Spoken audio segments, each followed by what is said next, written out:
dia, meus irmãos.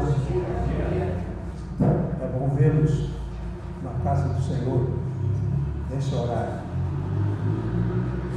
Que a bênção do Pai esteja plena sobre os seus corações. Que esta manhã seja de enriquecimento para as nossas almas. O meu tema é a família funcional. Antes quero contar uma experiência. Nós tínhamos o sobrinho da Iracema, ele era caminhoneiro, e um dia ele assistiu um casamento e ouviu a pregação. Alguns casais querem pregação na sua festa de casamento, outros não querem. Então, nesse caso, o casal pediu: nós queremos pregação. Na nossa festa de casamento, queremos pregação. E o pastor pregou. E ele estava lá e ouviu. Ele era, como disse, ele era caminhoneiro. E ele falou depois, contou para a gente, que a partir daquele dia, quando ele estava com seus colegas caminhoneiros, eles paravam num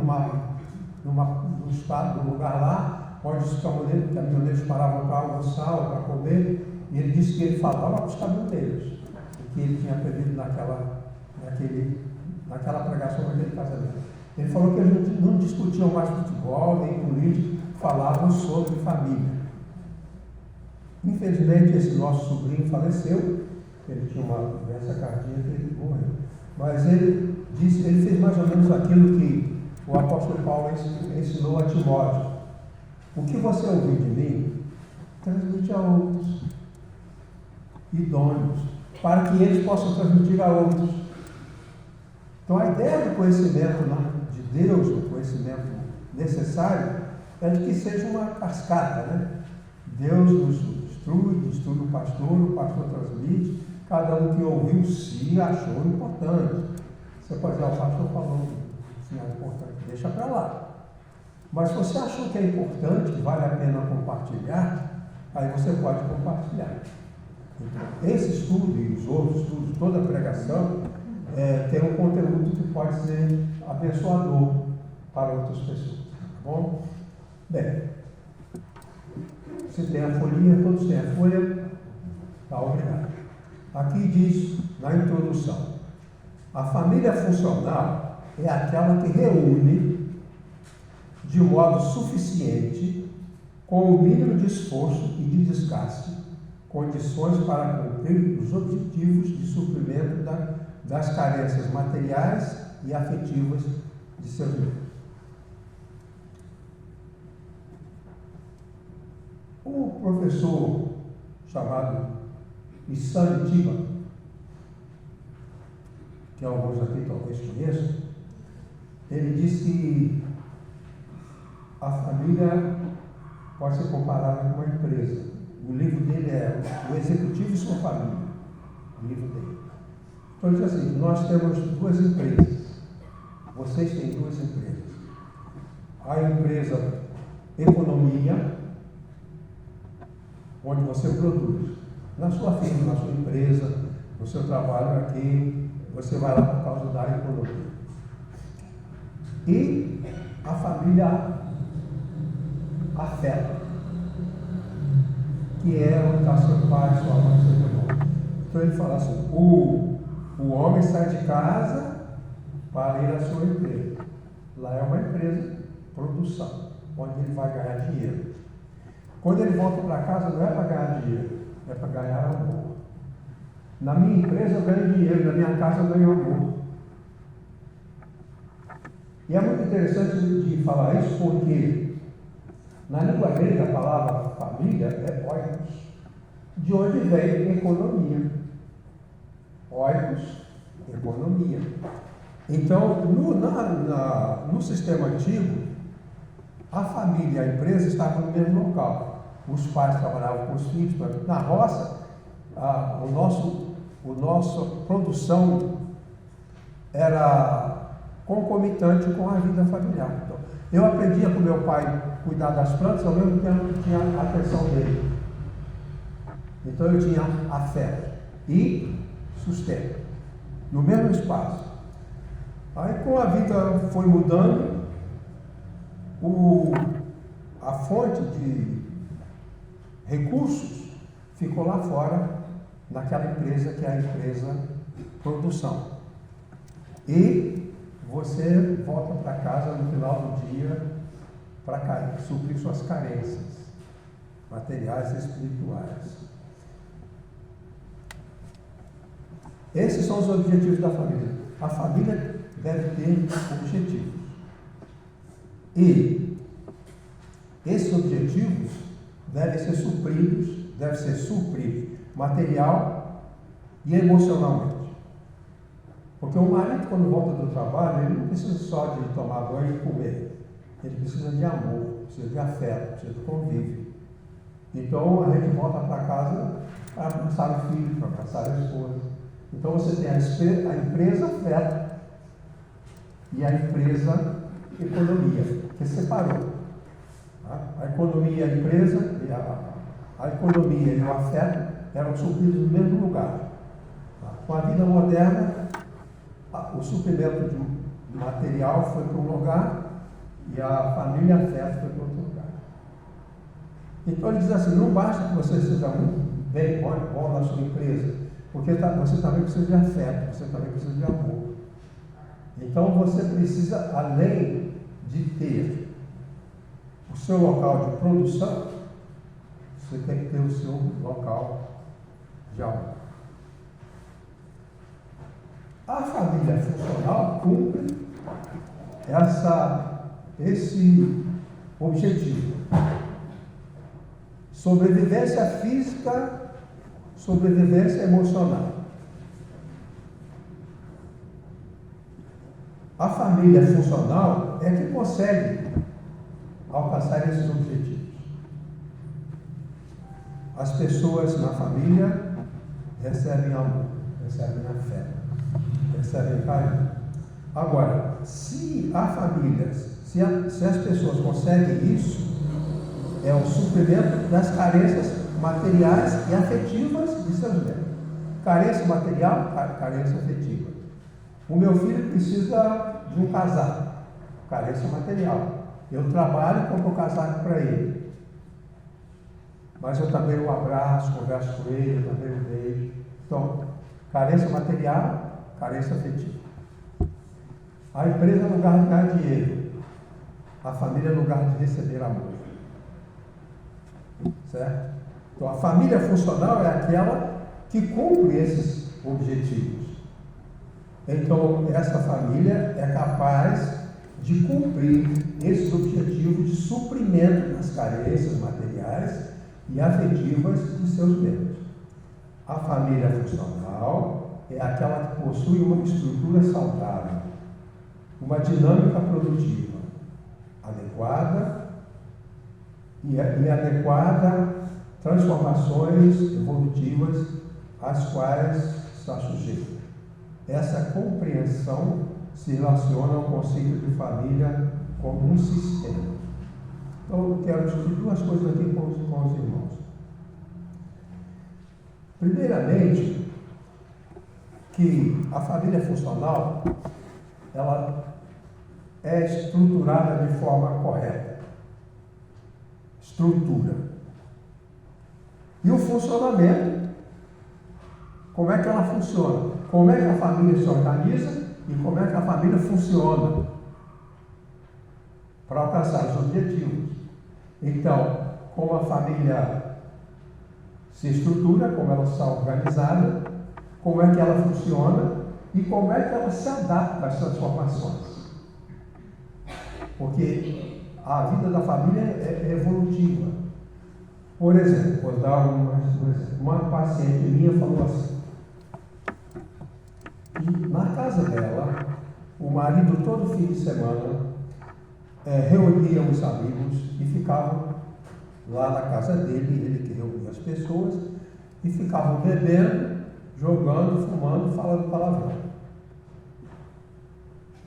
E um dia ela chamou o marido e falou, olha, nós precisamos de nos adaptar a uma situação nova. É que eu estou grávida, nós vamos ter um filho. É uma coisa nova, é um processo evolutivo, tem que ter adaptação. Porque uma família que tem um bebê não deve ser um lugar onde tem gente xingando, falando palavrão, fumando. Aí ele concordou. Isso chama de processo evolutivo. Cada momento da nossa vida exige uma determinada compreensão. Então essa é a ideia. Hoje, nós vamos discutir a questão da estrutura da família. A estrutura familiar. E no domingo que vem, os aspectos da funcionalidade, da dinâmica da família, como é que ela deve funcionar, para ser uma família racional. E depois, alguns aspectos evolutivos. Uma coisa que quer dizer aos irmãos é o seguinte: eu estou fazendo um estudo, não é um sermão. O sermão a gente faz, é uma palavra autoritária e solene. Então todo mundo fica quietinho ouvindo, porque aquilo é um discurso solene. Então ninguém conversa, ninguém fica saindo e entrando, ninguém fica rindo, porque a pregação é uma atividade solene. Mas quando é um estudo dessa natureza, as pessoas podem interromper, podem fazer pergunta, podem pedir explicações. Então, nesse caso aqui, não é um sermão, é uma exposição de um assunto que a nós é interessante e que significa que o irmão pode, se não entender alguma coisa, pode levantar a mão e fazer uma pergunta. O importante é que nós tenhamos clareza do que vamos estudar. Podemos prosseguir, então? Por favor. No final dessa introdução, eu digo assim: essa compreensão se relaciona ao conceito de família como um sistema. Há uma cidade nos Estados Unidos chamada Palo Alto, que reúne um grupo de estudiosos de alto gabarito sobre família. Então, tem uma atividade, um centro de pesquisa e estudo sobre família. Aquele grupo de Palo Alto, aqueles estudiosos de outros lugares, desenvolveram o sistema de família, desenvolveram a ideia de família como um sistema. Família como um sistema. O que é um sistema? Um sistema é um conjunto formado de vários componentes que se complementam e alcançam um objetivo. Por exemplo, sistema elétrico. Tudo isso no interruptor. Então, você vai lá no interruptor e apaga ou acende. Porque é um sistema. Quando você freia o seu carro, você pisa no pedal e através dessa pisada, por meio de vários elementos do sistema, você consegue influenciar as rodas e travar e parar o carro. Então, na família é a mesma coisa. A família é um sistema. Às vezes, uma parte do sistema é defeituosa. Alguma coisa no sistema está defeituosa. E nesse caso, o objetivo não é alcançado. Se você pisa no seu pedal para trocar marcha, e esse sistema de transmissão não funciona, então basta um elemento do sistema para perturbar todo o sistema. É isso que eu quero dizer. Às vezes a doença de uma família é uma pessoa só, o pai. Às vezes a doença da família é uma pessoa só, a mãe. Ou é um filho usando droga. Ele é um sistema que tem defeito, um elemento que tem defeito e estraga todo o sistema. Entendeu como é? Então, se houver um defeito no interruptor, isso aqui tudo não, todas essas lâmpadas elas não vão acender. Porque é um elemento do sistema que está defeituoso. Essa compreensão é importante porque aí nós vamos saber exatamente onde é mais necessária a mudança, a transformação. Então, a família deve ser compreendida assim como um sistema. São vários elementos que se entrelaçam e reagem uns sobre os outros. E um sistema com algum problema pode danificar o restante, aliás, um elemento do sistema com problema pode danificar os outros elementos do sistema e o sistema ficar enterrado e não conseguir funcionar. Então, quando pensamos em família, nós pensamos no grupo familiar. Não adianta eu tentar ajudar uma esposa cujo marido é drogado. Mas não tem como. Porque há um elemento do sistema defeituoso. E aí eu quero consertar o resto do sistema e não consigo. Porque há um elemento do sistema que tem um defeito. Então a família tem que ser vista como um conjunto, um sistema. Bom, então vamos discutir a estrutura hoje, né? E na semana que vem, a dinâmica, o funcionamento e a evolução da família. Okay?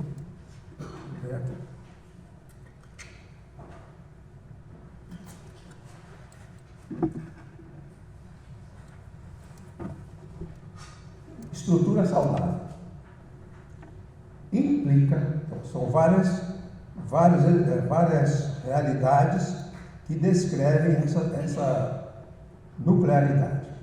A estrutura implica em nuclearidade. Presta atenção. A família funcional deverá ser a família nuclear. Às vezes a família está defeituosa na sua estrutura. Por exemplo, aqui eu menciono a família extensa. O pai, a mãe, os filhos, mais a sogra, mais o sogro, mais o tio, formando um emaranhado de gente no espaço. Então essa família é extensa. E é uma família problemática. Uma irmã me contou assim: o filho dela, na juventude, gerou um filho. Esse filho foi criado pelos avós. Depois veio o sogro morar junto. Quer dizer, tem um neto, o sogro. Só que esse neto, mais o sogro que era o avô, aliás, o bisavô, esse bisavô e esse neto, eles brigavam, e às vezes um socava o outro. E ela não tinha sossego em casa por causa da briga dos dois. Mas aqueles dois não faziam parte do núcleo familiar. Eles eram uma intromissão. Pessoas que aqui. É isso que chamamos de família extensa. Família extensa é o pai, a mãe, o irmão, o tio mais velho, o avô, o gato, o cachorro. Isso é família extensa. Essa não funciona. Não funciona. Porque a estrutura está defeituosa. A família funcional deverá ser família nuclear, em lugar de família extensa, patriarcal ou matriarcal. A família patriarcal é aquela que existe onde há um ditador, que é o patriarca. É uma família que tem essa característica. Ou a mãe. Algumas famílias é a mãe que domina. Alguém que domina. Eu atendi uma menina de 16 anos com muito problema na vida dela, problema pessoal, problema familiar. E ela falou assim: a minha perturbação está na minha família, por causa da minha avó. A minha avó, ela disse, manda no meu pai, manda na minha mãe, manda em mim, manda no meu irmão, manda no gato, manda no cachorro. E nós não temos paz, porque ela é perturbadora. Está vendo uma família disfuncional? Que há um elemento perturbador nessa família. O que estamos falando é que a família tem que ser nuclearidade. A família funcional é aquela que tem o pai, a mãe e os filhos, e acabou. Se houver uma mudança, às vezes é necessário haver, quando vem o avô morar junto porque ficou sozinho, aí a gente já sabe que haverá dificuldade, que haverá problema. Continuando. Nessa família, na família funcional, os cônjuges alcançaram um adequado grau de autonomia. Onde é que uma mulher é suprida de amor? Pelo marido e pelos filhos. Onde é que um homem é suprido de carinho e de atenção quando volta do trabalho? É na família. Essa família é nuclear. Então, nessa família, na família nuclear, a isenção de pressões externas. Como no caso dessa família cuja avó matava todo mundo. Desse modo, então, essa família nuclear é responsável por ela mesma. Então, decisões. Quem toma as decisões de uma família? O pai, a mãe, e quando os filhos crescem, devem ser consultados. Mas, em algumas famílias, as decisões são tomadas pelo sogro, pela sogra. Isso é distorção. Eu estava numa cidade do interior e conversando lá e tal, aí entra um menino com a bola e estava chovendo. E eu estou ali na sala olhando. Estava o avô. Aí o menino entra com a bola porque estava chovendo. Aí o avô pergunta, olha só, o avô pergunta, por que você não está jogando bola? Aí ele falou assim, porque está chovendo e meu pai falou para eu sair da chuva. Disse, não, o avô disse, não, vai jogar bola. Não, mas meu pai falou que eu não podia jogar bola. Você vendo? Isso é presidenciei isso. Estou vendo tudo funcionando. Daí o avô disse, não, você pode jogar bola. Aí disse, não, mas meu pai falou para eu não jogar. Teu pai não sabe de nada, vai jogar bola. Está vendo que é aberração? Quer dizer, o centro de decisão está deslocado. Não é o pai que decidiu, é o avô. Está deslocado. E com ideias conflitantes. Às vezes as crianças aprendem palavrão, não é com o pai nem com a mãe. É com o tio, com a tia, com o avô, com a avó. E elas ficam mal educadas, porque o avô fala palavrão e elas não aprendem palavrão com o pai nem com a mãe. Aprendem o palavrão com o avô. Que muitas vezes é drogado, é viciado, é alcoólatra. Por isso que a família tem que ser um núcleo, família nuclear. Certo? Então implica em nuclearidade. Nessa família, os cônjuges alcançaram um adequado grau de autonomia. Essa família tem autonomia para decidir o que ela quiser decidir. Essa família pode tomar decisões. E quando alguém se sentir abandonado, é a família que vai suprir. Por exemplo, uma mulher diz, eu tenho uma vida solitária, casada com filhos, eu me sinto só. O que está faltando? Suprimento afetivo da família. Ela não pode buscar suprir essa carência num estranho. Ali o lugar, a família é o lugar onde os afetos devem ser expressados. É o lugar de ser amado e o lugar de amar. É esse o lugar.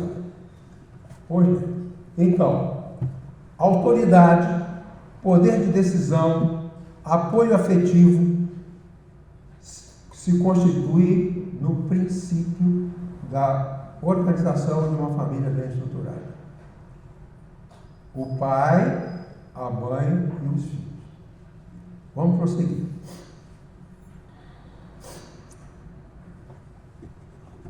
Falei da nuclearidade, agora implica em fronteiras não rígidas, mas definidas. Escute só.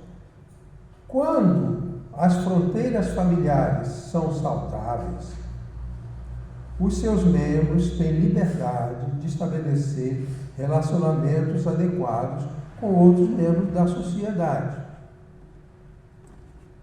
As pessoas no seio familiar podem desfrutar de um mínimo de privacidade, evitando invasões por alheios que podem desestabilizar os relacionamentos. Conversei com um senhor que pediu ajuda.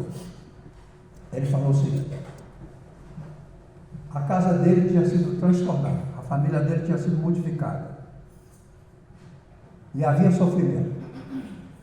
O fato é que a esposa, a mulher dele, tinha tido uma colega na faculdade, e essa colega agora estava rica. E veio passar um tempo com ela, com essa esposa, com essa família.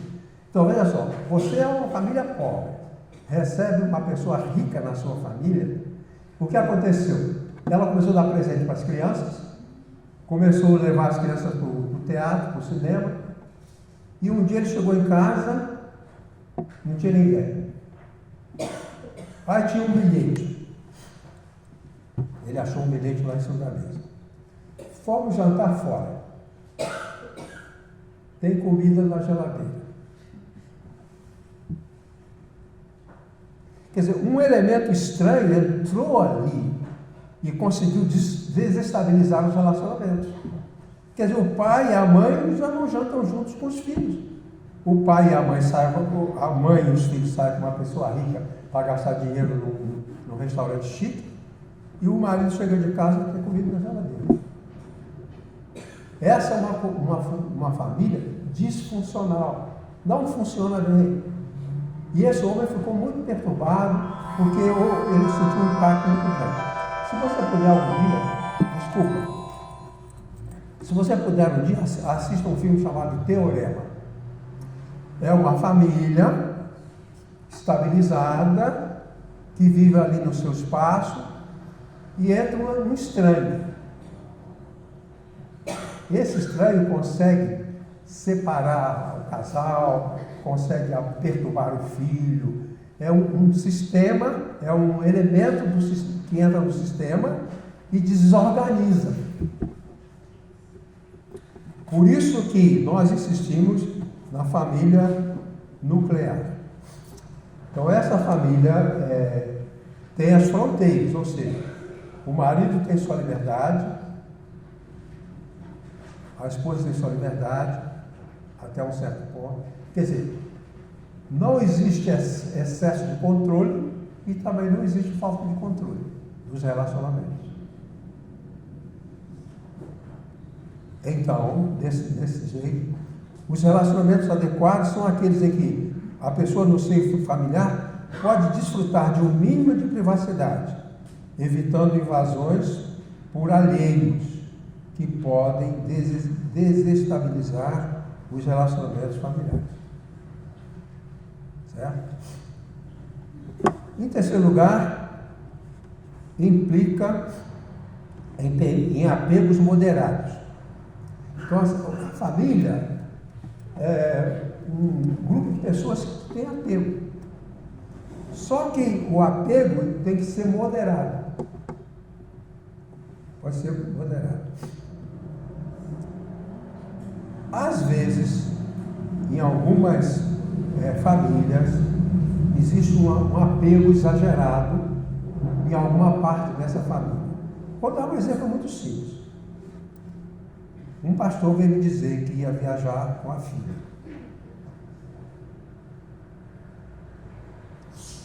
Aí eu pensei, por que não com a esposa? Vai tirar férias? Vai ele com a filha. Por que não com a esposa?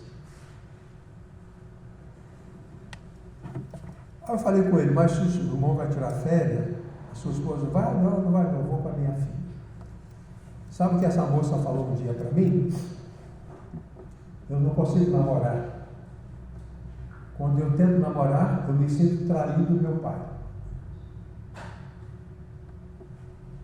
Então, isso é patologia, isso é doentio. Que apego é esse que uma moça não pode namorar porque vai se trair do seu pai? Então, a falha da coesão é excesso de coisa. Conheço 3 casos quando a mãe acompanhou o filho para a lua de mel. Conheço 3 casos. Um caso, 2 casos lá no Rio. Que quando a moça casou e vai para a lua de mel, ela vai junto. Mas uma coisa interessante aqui em São Paulo, foi aqui em São Paulo. Os jovens se casaram. Teve a festa, tudo bonito, eles viajaram. A mãe ficou chorando. O pai ficou chorando. Daí, deu meia-noite, eles estão chorando. 1 1h da manhã, estão chorando. 5h da manhã, arrumaram as malas e foram e alugaram um apartamento em frente do apartamento onde a filha estava no de mel. Ei, ó, a gente está aqui. Então, aqui há um apego, uma ligação doentia. Então, não deve haver distanciamento, falta de afeto. Mas esse apego, que é normal, ele tem que ser moderado. Ele não pode ser um apego absurdo. Então, diz assim: numa família funcional, estão ausentes os extremos, no nível de coesão. Pode ser um distanciamento tão grande que não funciona afetivamente. Ou, por outro lado, pode ser o que nós chamamos de simbiose. Simbiose é quando dois organismos vivos só podem viver se estiverem grudados. Isso se chama simbiose. Pastor Tiago Lima. Alguém conhece o pastor Tiago? Ele era diretor da Sociedade Bíblica, lá, ali na estação, perto da rodoviária. Levou um rapaz, que era empregado. Ele era empregado da empresa. O pastor Tiago Lima era o chefe dele. E levou esse rapaz, porque estava perturbado. Qual é a história?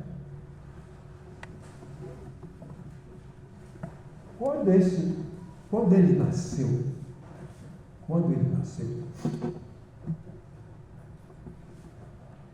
a avó, ele foi do mesmo quarto com a avó, e a avó puxou o bercinho dele para ficar ao lado da cama dela, bem pertinho. E passava a mão pela grade do berço e segurava na mão dele. Então, era assim. Com o passar do tempo, continuou. E ele não dormia se não estivesse segurando na mão da avó. E agora ele está doente porque a avó morreu e não dorme mais. Isso é uma coesão patológica. Aquele casal lá de Santos, não vou falar o nome. A família com problema. Qual era o problema? Qual era o defeito? Tinha um filho com 16 anos. Quando esse menino nasceu, ele foi dormir com a mãe. E o pai foi dormir no sofá.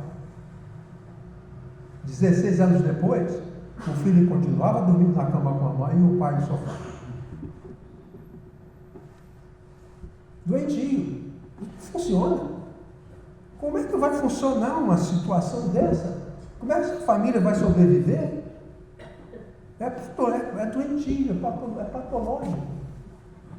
Esse tipo de coisa. Então, o outro cresceu até os 25 anos dormindo segurando a mão da avó. A avó morre e ele fica doente. O outro, o pai está há 16 anos no sofá. Porque o bebê que foi dormir com a mãe continua o tempo todo. É bom dizer o seguinte: o filho muito apegado à mãe tem dificuldade de conseguir esposa, porque ele está ligado à mãe. E como aquela moça que sente culpa por namorar porque sempre traindo o pai. São esses os transtornos. Né? Eu disse que vocês podem perguntar se alguma coisa ficar fora. Então, numa família tem que haver apego e individualidade. Uma vez uma mulher ficou com muita raiva de mim porque eu falei que a mulher tem sua vida particular dela. Ela é parte do sistema familiar, mas cada pessoa é um indivíduo. Então a família não pode deixar o abandono, nem pode sufocar a individualidade. Uma vez eu vi um pastor dizendo que todo centavo, todo dinheiro que o marido tinha, a mulher tinha que saber. Tal. Quer dizer, mas não. A mulher deve ter o direito de ter o seu próprio dinheiro, e se ela quiser gastar dando um presente para a sua amiga, ela tem a liberdade de fazer isso. E se o marido quer dar um presente para o bisavô dele, ele dá. Então, tem um nível de coesão e um nível de liberdade. Coesão e liberdade. Coesão e liberdade. Essa família funciona. Ela é funcional. Ela dá certo. O item 4 diz que a família saudável, ou a nuclearidade, implica na função do pai como figura operante. Pai operante. O pai funcional é forte, presente, bondoso e confiável, funcionando como fonte de segurança e equilíbrio emocional para a esposa e para os filhos, e como estabilizador dos relacionamentos. O filho tem que ver o pai como forte. Meu pai era um homem baixinho, mas para mim ele era um gigante.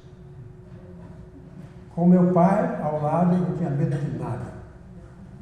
Ele não levava, se alguém criasse algum problema comigo, ele reagia corajosamente. Forte. Esses termos eu tirei do do Evangelho de João, capítulo 1, porque ali fala da paternidade de Deus. A todos quantos receberam, deu-lhes o poder de serem feitos filhos de Deus. Então há uma paternidade divina. Se você quiser depois ler o capítulo 1 de João. Há uma paternidade divina. E essa paternidade divina mostra um pai forte. Deus forte. Esse é o nosso pai. O pai presente, o pai humano, também ele tem que ser forte na visão dos filhos. Uma vez levaram, eu estava na igreja de Bethesda, foi um menino de uns 10 anos com o pai. O pai estava com problema. Eu conversei com o pai começou a chorar. E o pai chorava, ele falava, ele chorava, ele clamava. E o filho falava, não, pai, olha tudo certo. O papel está invertido. O pai é fraco, o filho é forte. Está invertido. Imagine se nós tivéssemos que prestar socorro a Deus. Ele que nos socorre, porque ele é um pai forte. Entenderam? Como é que a coisa funciona? Confiável. Aqui, presente. O pai está presente, ele não está ausente.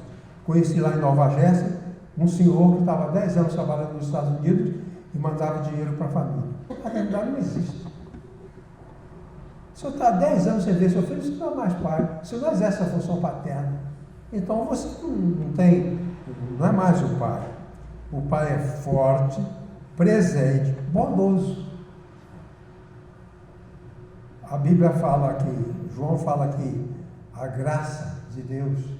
O pai é gracioso. O pai é bondoso e confiável. O pai não deve jamais mentir para o seu filho. Um pai não deve jamais deixar de cumprir a sua palavra dada ao filho. Meu pai cumpria. Filho, eu não vou te comprar um sapato porque eu não tenho dinheiro. Mas depois que colhemos a plantação, a gente compra o sapato. Você, sincero, não adianta ele dizer, está bem, aguenta, fica, cocô. Não, não tem. A plantação tem que dar, a roça tem que dar para eu vender o produto, aí eu te compro um sapato novo. Eu ia para a escola com um sapato pior que havia. Meu sapato só tinha a parte de cima, a sola já tinha acabado. E meu pai não mentiu para mim. Quando der, papai. Eu não me lembro uma vez de que meu pai não foi confiável. Eu confiava nele. Para mim, ele era forte, presente, bondoso e confiável. Deixa eu contar uma coisa que eu já contei para vocês. Eu tinha uns 8, talvez 9 anos, e eu fiquei muito doente. Doente, febre alta. Aí meu pai falou, filho, vou te levar ao médico. Aí ele Eu não andava. Eu já era grande, eu tinha 9 anos. Aí ele pegou nas costas, me colocou nas costas. A gente tinha que andar 6 quilômetros até o ponto do ônibus, para pegar o ônibus, então, para ir para o centro, onde havia médico. E meu pai me colocava. Andava 1 quilômetro. Eu falava, filho, anda um pouco, papai não aguenta mais. Aí me colocava no chão. Aí ele ia andando ao meu lado, eu ia andando, daqui a pouco, pai, não aguento mais, eu estou caindo. Aí ele pegava novamente e colocava nas costas. Ele me carregava nas costas até que ele não aguentava mais, aí eu andava um pouquinho, eu não aguentava mais, aí ia para as costas dele. Isso é o pai bondoso. Isso é o pai bondoso. Chegando lá, a farmácia ficava exatamente na parada do ônibus. Ele me levou o médico estava lá, me atendeu. Naquele tempo tinha um antibiótico que tomava várias vezes por dia. Acho que era despacelina, uma injeção para pneumonia, que tomava pneumonia. Acho que não usa mais. E eu fiquei lá, de tempo em tempo, o médico ia lá e me aplicava a injeção. Ficamos o dia inteiro, até a noite. Aí a febre passou, eu fiquei mais fortezinho, e meu pai me pegou, colocou no ônibus, depois saltamos no ônibus, tinha mais 6 quilômetros, e eu já estava mais fortezinho. Se meu pai me desse uma cintada por alguma coisa, não tinha problema. Ele me ama, ele é bondoso. Não tinha como. Eu sempre digo que eu tive um pai melhor do que os meus irmãos. O pai era o mesmo, mas eu gostava dele. E eu tinha alguns privilégios, porque só eu estudei. Os outros não estudaram. O meu pai me apoiava, ele era meu amigo. Eu falava as coisas, ele me escutava. O pai tem que ser forte. Para mim, ele é o mais forte. Havia homens lá, bravos, violentos. Meu pai não estava nem aí, eu confiava nele. Animais, cobras. A gente andava pelo mato, tinha muita cobra, mas eu estou indo atrás do meu pai. Não tem medo. Pois bem, isso é que tem que ser seu pai. Funcionando como fonte de segurança, equilíbrio emocional para a esposa e para os filhos, e como estabilizador dos relacionamentos. Os relacionamentos são estáveis porque ali presente há um juiz, figura paterna do juiz. Em quarto lugar, implica na função do pai como figura operante. O pai funcional, já falei isso, né? Funcional, é o seguinte, tá? Ditos relevantes de estudiosos importantes. Eu anotei algumas frases de estudiosos, pesquisadores, também algumas frases minhas, uma ou duas minhas.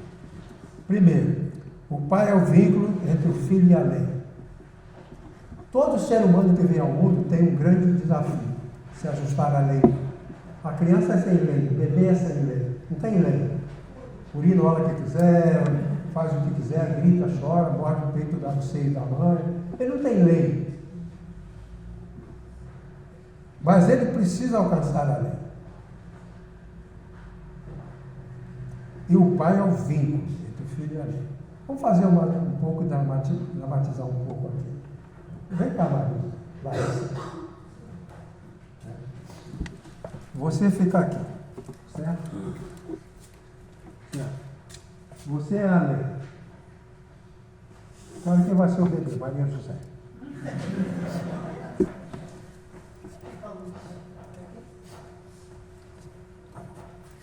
O bebê não tem acesso à lei. Ela não tem código penal, ela não tem código de trânsito. Aqui está o bebê. Mas o bebê precisa da lei. Mas sua mão não alcança a lei. Entendeu? Aqui está o bebê, aqui está a lei, mas ele não alcança a lei. Aí tem que haver o pai, bicho crispim. Rápido, rápido. É brincadeirinha. Então você é o pai. O pai segura na mão do filho e segura na mão da lei. Ele é o vínculo entre o filho e a lei. Se não houver aqui, tudo está perdido. Ou se esse vínculo, se esse pai aqui for defeituoso, as pessoas falam assim, eu sou mãe solo. Isso é um desastre. Isso é um desastre. Não é nada para ser elogiado. Tem que ter o pai para ligar o filho à lei. Ele vai dizer, filhinho, não grita, não faz isso, não faz aquilo. E a mãe? A mãe, ela age em nome do pai. Em nome do pai. Jacques Lacan, durante um ano inteiro, toda sexta-feira ele se reunia no local, com um grande número de ouvintes, ele ficou um ano inteiro falando sobre o nome do pai. O nome do pai. Você não pode fazer isso porque o teu pai não aprova. Ela está corrigindo em nome do pai. Você tem que melhorar suas notas, porque o seu pai vai ficar chateado se você está com essas notas baixas. É o pai. Então o pai é o vínculo entre o filho e a lei. Aqui está a lei, aqui está o filho, mas o filho não alcança a lei, o pai permite ao filho alcançar a lei.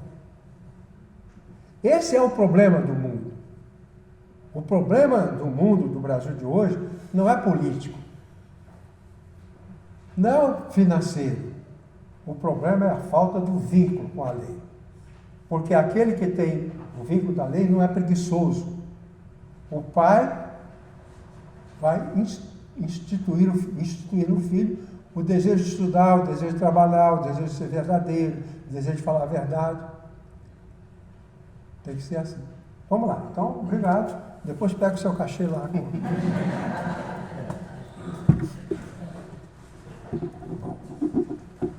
Então, essa é uma frase muito interessante. O pai é o vínculo entre o filho e a lei. Eu coloquei aqui uma frase, sem lei, sem alma. Esse é o ensino, aliás, é o nome de um filme. Sem lei e sem alma. Era a história de um delegado cruel. Mesmo o delegado tem que se adaptar à lei. E ele não tinha nada a ver com a lei, ele não se adaptava à lei. Ele fazia tudo fora da lei. Dava tiro em quem não tinha que dar tiro, enforcava quem não tinha que enforcar. Ele não tinha lei. Ele matava a pessoa sem compaixão. E o título do filme é Sem Lei e Sem Alma. 2 jovens assaltaram um homem. Queriam o celular dele. Isso aparece lá na televisão. Queriam o celular desse homem. Um deles pegou o celular e o outro jogou o homem no chão. E apontou o revólver. E esse aqui que está com o celular diz, mata, mata, mata. Sem lei e sem alma. Onde é que aquela personalidade foi construída? Não tem nada. Não tem coração. A alma que permite a você ser bom, uma pessoa boa, depende da lei. E a lei depende do pai. Então não adianta que a gente queira fazer tanta coisa quando realmente o núcleo, o pai é a peça-chave do sistema. Outra frase. A mãe traz o filho ao mundo, mas é o pai quem o ajusta no mundo. A mãe traz o filho, apresenta ao pai. O pai sabe que esse filho tem que ser ajustado no mundo. É um bebê, não tem nenhum ajustamento. Qual o ajustamento que o bebê tem? Nenhum. Mas ele vai ter que crescer e ser adaptado, de acordo com a lei, de acordo com as normas. É isso que está dizendo. A mãe traz o filho ao mundo, mas é o pai quem o ajusta no mundo. Outra frase. A mãe é o lugar do gozo, o pai é o lugar da lei. Todo ser humano, para viver, precisa de 2 coisas. O gozo, que é o bem-estar, e a lei. A lei limita o gozo. Então, eu quero dirigir o meu carro a 180 por hora. A lei diz, não, você tem que dirigir a 60. Porque aí eu violo a lei e mato uma pessoa. Sem lei e sem alma. A delinquência dos filhos e dos jovens, muitas vezes é causada porque o filho não internalizou a lei. A lei, ela tem que fazer parte da gente. A palavra autonomia quer dizer lei própria. Independência não quer dizer nada. Mas autonomia quer dizer que nomos é lei, auto é próprio. Então, os princípios que eu sigo não são eu não tenho mais, eu não preciso da Constituição. Com o passar do tempo, a lei é internalizada. A lei está dentro de mim. Isso é autonomia, lei interna.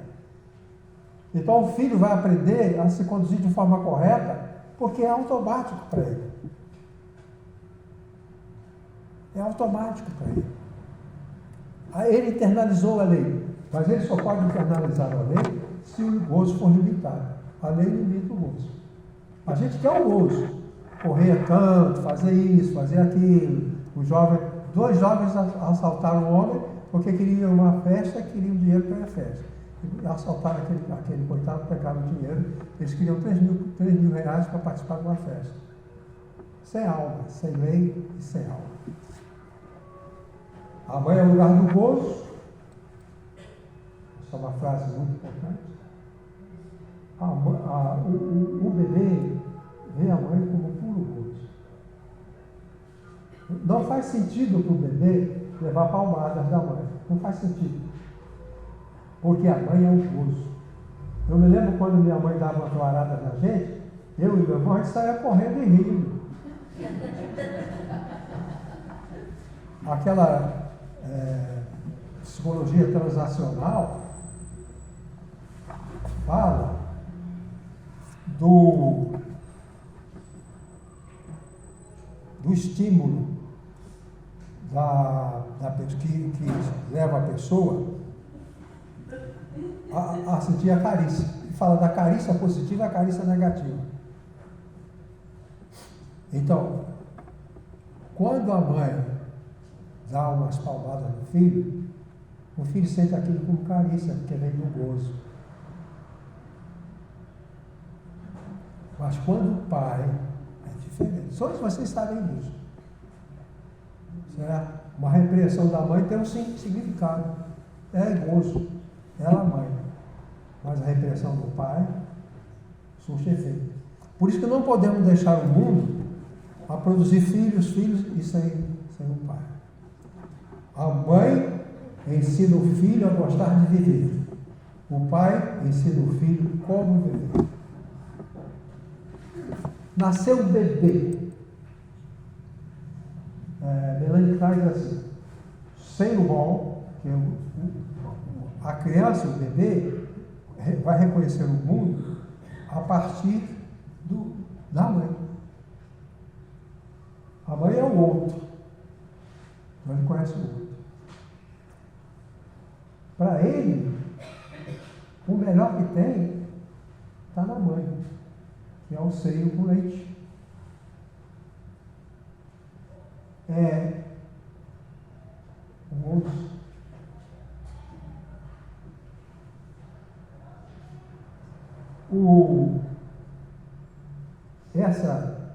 Essa relação de prazer, de gozo, que ajusta a pessoa a se sentir feliz. Eu tenho que me sentir feliz e ajustado à lei.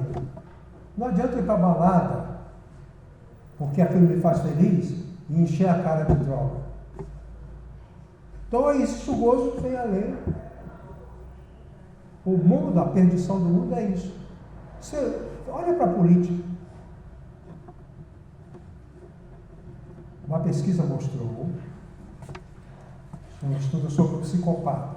O psicopata é uma pessoa que não sente culpa. Ele mente descaradamente e não sente culpa. Não sente vergonha. E é danoso para a sociedade, porque ele é tremendamente egoísta. Aquela pesquisa diz assim, no mundo inteiro, onde se concentram os psicopatas? Os psicopatas se concentram no sistema religioso. A maior parte dos psicopatas do Brasil estão lá fazendo programa evangélico na televisão.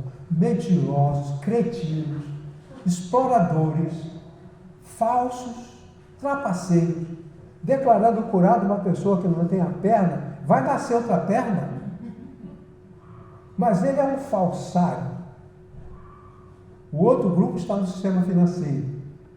Trapaça aqui, trapaça ali, lavagem de dinheiro aqui, lavagem de dinheiro ali. E o outro está na política. É a religião, o sistema financeiro e política.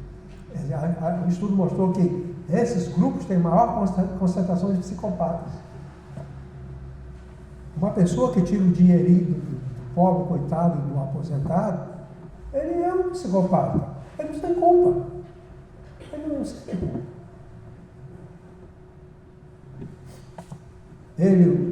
O psicopata apenas quer um curso. Agora, a mãe faz o filho gostar de viver. É gostoso viver com a mãe que eu tenho. E o bebê entende isso, que é bom viver. Ele tem mãe que o amamenta. E o pai ensina o filho como viver. É gostoso viver, mas como? Conforme a lei que o pai estabelece. Caminhando. Implica numa liderança consciente. Então isso aqui é uma coisa simples, fácil. O poder de decisão é partilhado por consenso entre o marido e a mulher. Predomina sobre quaisquer outras. E o vínculo marido-mulher tem nítida solidez. A única relação que só pode ser rompida pela morte é a ligação conjugal. A Bíblia diz, até que a morte os separe. Não tem mais nada. Até que a morte os separe. Então, esse vínculo conjugal é isso aí. É perene. Agora, o vínculo com o filho não é perene. Não tem a ver.